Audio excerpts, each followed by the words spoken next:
and pink. But here, at Baby Food, hindi yung mga luma talaga. Naman, para siya may karinderya.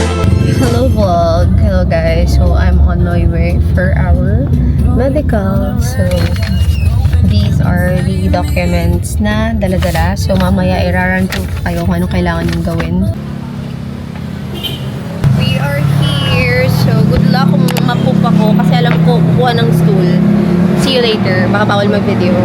Mali pa yung napuntahan namin. Dito pala ata. Wait lang. Ayun, ito na St. Luke's. Dito pala pupunta. Hi guys, this is day 2 of our medical and 2 p.m. ang schedule. So medyo early kami. So we're having our lunch agad. Ta-da! And chicken casino. Ta-da! We're done with the shots. So nakuha na namin yung result ng medical at nakapag na din vaccine din ako. So Carly got 6 shots. Tapos ako naman 4. And malalaman mo pala kapag okay na, all cleared, kapag ang binigay CD at saka yung brown envelope. Ayan siya. So kung CD lang ibibigay sa inyo, that means meron ka pang kailangang additional test. Pero pag CD in the brown envelope, you're good to go. And this one, ito yung mga hindi siya pwedeng buksan because the embassy will be the one to open it. Pero bibigyan nila kayo ng 1 copy, personal copy, and you have to keep it. Dadalhin mo yan sa US. Gagamitin mo yan sa mga adjustment of status and everything. Sobrang traffic, guys. Isang oras na pumahinga. Yan na siya. Tulog na siya. Ito pala akong office kasi may imimit pa akong client doon. Magpipirmahan pa kami ng kontrata. Hello guys, so if you reached this part of the video, thank you so much for staying. So ngayon, i-share ko sa inyo yung journey ng medical ko para makuha yung K1 visa. So I will try to remember kung paano lahat nag-start. From start to finish ng process ng medical lang muna. Meron kasi akong ginawang video after mismo ng medical para hindi ko makalimutan yung details. Kaya lang guys, sa TikTok ko siya ginawa. Kaso lang, nagpalit ako ng phone at nasa drafts ko siya at hindi ko alam na pag nasa drafts mo pala at nagpalit ka ng phone at i-restart mo na, nag-login ka ng TikTok sa new phone mo, wala na yung mga drafts mo. So, in short, wala na yung video na yon. But I have here some of my notes kung ano nangyari dun sa medical. So, hopefully, maayos ko siya, matama ako. So, 2 araw yung medical. So, i-emphasize is make sure meron kayo, huwag kayong magbubook ng date ng medical and then kinabukasan, interview nyo na. No, huwag nyo gawin yun kasi baka mahirapan kayo. So, in my case, hindi ko alam yun. Hindi ko alam na ganun. So, medyo nagkulang ako sa research. Pero, buti na lang, ang ginawa ko is, nagbook ako ngayon ng medical and then meron akong 1 araw na pagitan bago ang interview ko sa US Embassy mismo. So, imagine, if ngayon yung medical ko, tapos kinabukasan, i-interview ko na sa embassy, tapos yun din yung araw ng pinabalik ako. So, paano na? So, mamaya para maintindihan nyo. Sige. So, first day, pumunta kami dun sa St. Luke's, which is sa Malate. So, I have K2. Dala ko yung K2 ko. So, i-run through ko muna sa inyo yung requirements for medical. So, dala namin, of course, yung passport ko at passport ng K2. And then, of course, print nyo na Xerox copy ng passport bio page, yung front page nun. And then, your DS-160. So, make sure tama ang DS-160 nyo.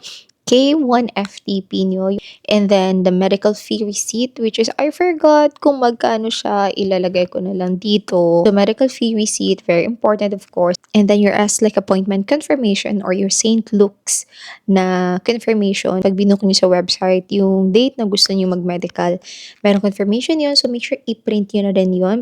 And then of course, your USEM appointment confirmation, that is your US Embassy na talaga, interview na. So, yan. So, pagdating namin doon, medyo maaga kami. Ang kinuha kong schedule, I think it's 10:45 a.m. if I'm not mistaken. Kung tama yung memory ko. Pero mga 9:30 nandun na kasi kami. So, buti na lang, in-accommodate naman nila kami. Pagdating mo sa entrance, may guard, i-check nila yung appointment, kung tamang may appointment ka. And then, papapuntahin ka nila sa reception. Pagdating sa reception, tatatakan nila yung appointment mo. And then, after doon, pagtatak ng appointment, Next, papupuntahin ka nila doon. So, these are the process. So, ito, sasabihin ko na sa yung process para alam niyo kung ano yung i-expect niyo sa medical. Kasi pag sinabing medical, ay, nakakatakot. Baka hindi ako pumasa. Ay, baka may sakit ako. Baka ganun. So, honestly, wala ako masyadong prepare sa medical ko. Well, kayo, kung gusto niyo mag-prepare, it's up to you. Sa inyo yan. Hindi ko sinabing huwag kayo mag-prepare. What I mean is, na-deny na kasi ako nung tourist visa ko kasi balak namin mag-tourist muna. Ang na-learn ako doon na ayoko na mag-overthink. Ayoko pag if this is for me, then this is for me. Pag hindi, di hindi. So, of course, hindi naman ako nagpabaya. Hindi rin ako too much nag-isip. Basta na-prepare lang ako ng maayos. Yung utak ko, yung, ay, ano yun, maybe yung condition ng katawan ko. Hindi ako nagpuyat. Ganun lang yung preparation ko. Yung normal, kung ano talaga yung ginagawa ko araw-araw.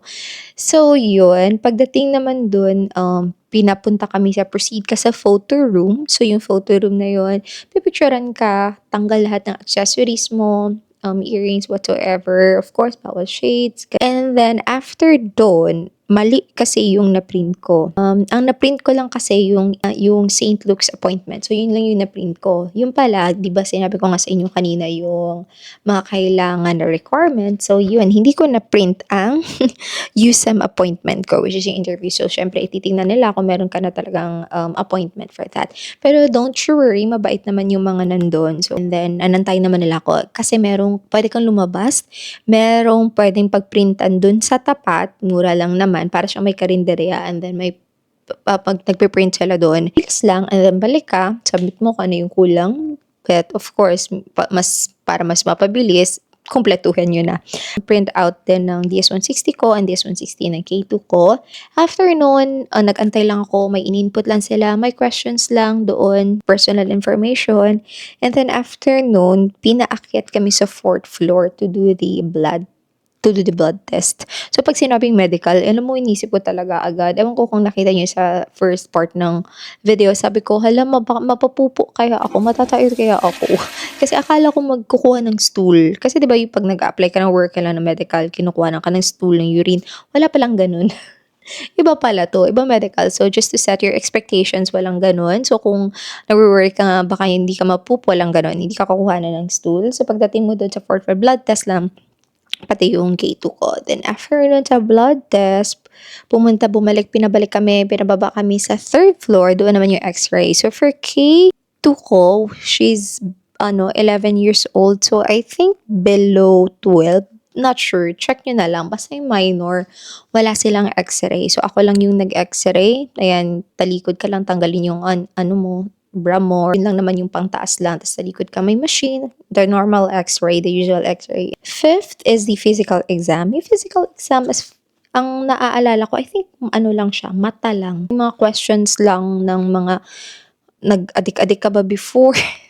Yung mga past mga kung ano yung mga may hospital ka ba dati, may mga sakit ka ba dati, may maintenance ka ba, yung mga ganun lang siya na, guys, I'm so sorry. Hindi ko talaga fully remember. Short memory na talaga ako. Pero what I'm trying to say is, huwag kayo matakot sa medical. Hindi talaga siya hindi siya parang nakakatakot. What I'm telling you right now is a process lang to set your expectations doon sa medical exam nyo. Then after nun, so physical exam, balik ka sa reception, papabalikin ka. Tapos i-explain lang nila sa inyo na balik ka bukas. So, actually, hindi ko alam na papabalikin kinabukasan. So, nagulat ako na, oh my God, may day 2 pa pala. So, kung nakita niyo sa video, previously, sa vlog, bumalik kami kinabukasan. So, galing pang school yung anak ko, talagang from school, diretso kami doon, and then may work din ako noon after ng medical, balik kami sa work. So, the next day, yun na yung next day, di ba, first day namin, 9 a.m. kami dumating, tapos 10:45 pa yung appointment namin, pinapasok na kami. The second day, so sabi ko, ay, maaga tayo para matapos ulit. Hindi na kami in-entertain ng earlier. Kung ano talaga yung slot namin, pinabalik kasi kami ng 2 p.m. Bumalik kami mga 11, parang ganun. Kung ano talaga yung time slot mo, doon ka talaga oras na babalik. So, nag-lunch na lang kami muna doon, tumambay saglit. Pagbalik doon, ang ginawa is vaccine. So, may mga list of vaccine i-inject. If I'm not mistaken, ang sa akin ay 6? Yeah, 2, 2, 2, 2. Para 6. Sa anak ko, iba din. Kasi sa anak ko, iba din, lang din sa kanya, 4. So, after nun, may vinaccine ka, and then ibibigay sa yung result. So, pag binigay sa nila sa'yo yung CD, as in CD, may CD kasi, yung CD na yun, itatago mo yun kasi kailangan mo yun pagdating mo sa US. Pag ang binigay nila sa'yo is CD lang, ibig sabihin hindi ka pumasa. Pag binigay nila sa'yo yung CD at dalawang, and for me, dalawa kasi may K2 ako. Pag isa, for you lang yun. But in my case, dalawang envelope, ibig sabihin nun, yun ang dadalhin mo sa interview mo at hindi mo yun bubuksan. Okay? Hindi mo yun bubuksan, naka-sealed yun, wag na wag mong bubuksan. Sila na ang magbahala kung paano ang process nun. Sasabihin lang nila na okay na. So yun ang naging process. Very madali lang naman. So very intimidating lang talaga pag sinabi nating medical. May mga tinanong para sa akin. This is very important kasi may mga nababasa ako na, paano pag hindi ako na-vaccine ng ganito, paano pag wala akong record ng vaccine ko before. So okay lang yun guys. Like ako, sa anak ko, tinanong ako nung record ng vaccine ng baby niya. Hindi ko na mahanap yung baby book. Hindi ko na alam nasan yun. You don't have to worry. Okay lang. Pag sinabi mong wala na yung baby book, okay lang. Yun lang naging process sa medical ko. Very quick and easy. I will also put the link on the description box kung saan kami nagbayad ng medical fee. So that's it for the medical process. Enjoy the rest of the video. Bye! Hello guys! Hello, welcome to my vlog. So tomorrow is our US visa interview. Di ako nakapag-vlog kanina, galing kaming biometrics because wala akong memory. So, nag-delete ako ng maraming video para ma-film ko to. So, we're here at Bayview Park Hotel. So, mamaya ako na kayo room tour siguro, no? Kasi, we're going down. We're gonna get some food and bibili ako ng folder para sa documents. Pero bago ang lahat, I'm gonna show you my new shoes. Ang tagal ko na tong inaay pero ngayon lang siya napasa sa akin. Ganda. Ang gaan niya. Parang nagdadalawa isip ako kasi red. Gusto ko yung black and pink. But not available sa store. So, eto na lang. Sabi nung kuya, wala na daw dito. Ang hirap daw hanapin. Tapos nung pumunta ako sa isang Puma store, meron. Ang dami. Hindi. Yung Kanina meron. Yung black pink. Black tapos pink. Meron pink. Ayoko nun. Gusto ko yung pink. black pink. Kasi gamusa ba ang tawag dyan? Mahirap tong linisan. Let's go. This is my fit. I'm using my first ever... Ano ba yan? Natapakan ko yung pantalon ko. This is my Russo. I don't know kung tama ba. And Shein. Shein ba to? Shein. H&M. Puma! Di magpapahuli yung anak kong mirror shot. Tara. So, nandito tayo ngayon sa labas ng Rojas Boulevard. May nakita ako kanina na daanan natin yung hindi fully booked. Office warehouse. So, bibili ako ng folder. Sabi nung ate, it's a 5-minute walk papuntang US Embassy. So, pwede try kaya namin tingnan, no? Para alam ko tomorrow if lalakad or mag-grab.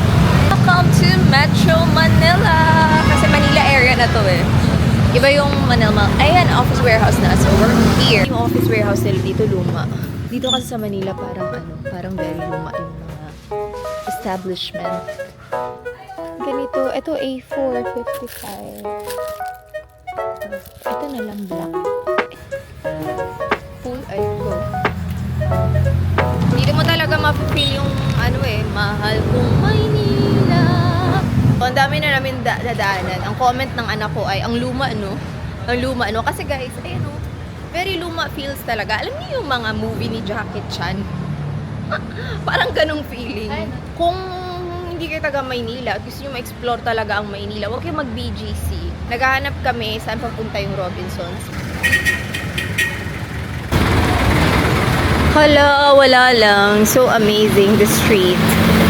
Ayan. Pero ang ganda nito, Ang ganda. Gusto ko yung mga ganyang building. Mga luma talaga.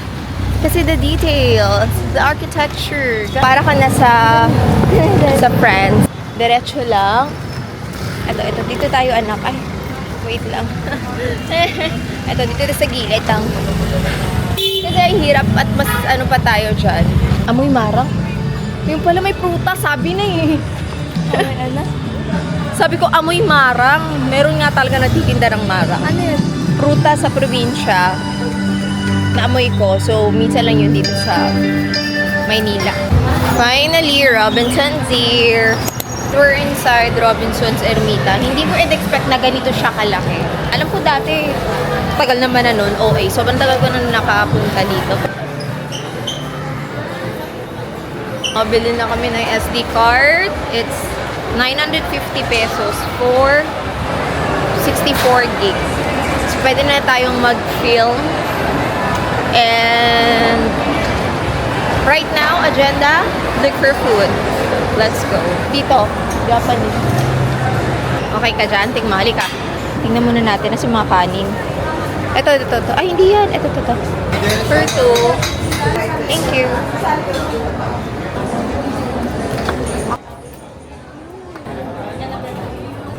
Sarap. Sobrang gutom niya. Gumiba up siya sa chopstick. No aesthetic for today. Nagutom na siya. Guys, I want to show you the aftermath. Ayan yung pagkain ko. Hindi ko naubos, but I'm so full. Thank you, Lord. Gutom siya. Hindi niya kinaya magpanggap ng aesthetic niya chopstick. Tinabi niya yung chopstick niya. And then, guys, look at that. O, diba? Sulit ang binayad. Gutom ang dalagita. Kaya pala wala siya energy talaga kanina.